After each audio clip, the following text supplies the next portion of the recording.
It is January the 3rd, 1868.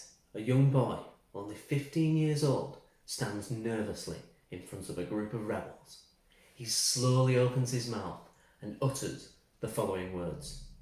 I hereby declare the restoration of imperial rule. I shall henceforth exercise supreme authority in all the internal and external affairs of the country. This was known as the Meiji Restoration.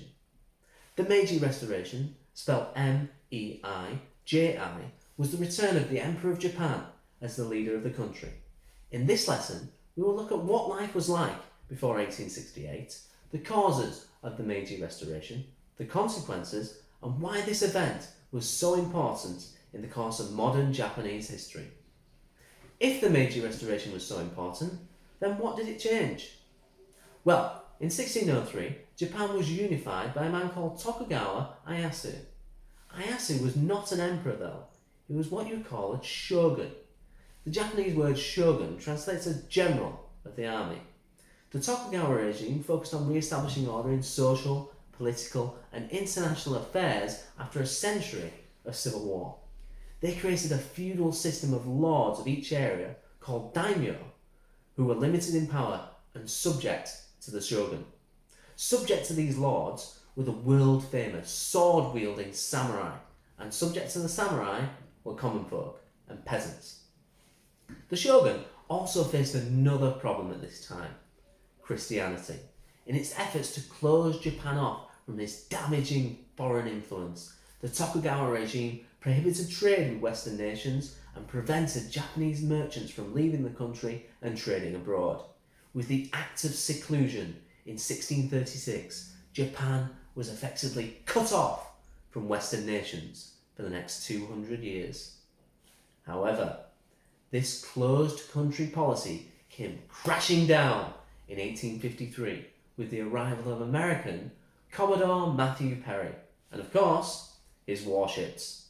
Signed under the threat of force in 1854, the Treaty of Kanagawa opened Japan to foreign trade.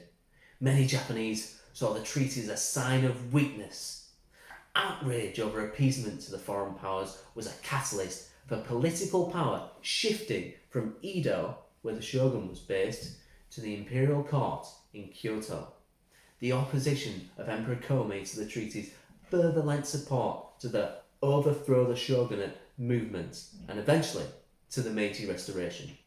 When Emperor Komei died in 1867, two powerful, historically anti-Tokugawa clans, the Choshu and the Satsuma, combined forces to topple the shogunate, and the following year declared an imperial restoration in the name of young Emperor Meiji as the figurehead of their new Japan.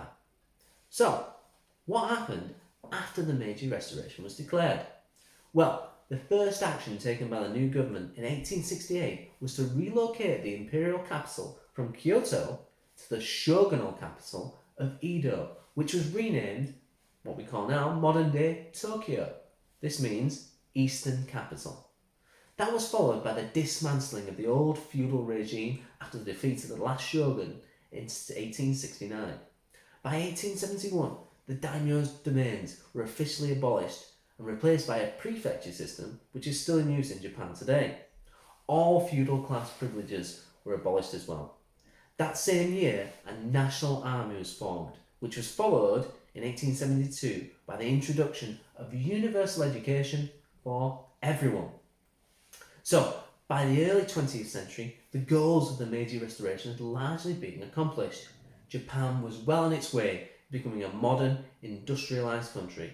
The unequal treaties that granted foreigners judicial and economic privileges were revised in 1894, and with the Anglo-Japanese alliance of 1902 and its victory in two wars over China in 1895 and Russia in 1905, Japan was seen in the eyes of the Western world and appeared on the world stage as a major power.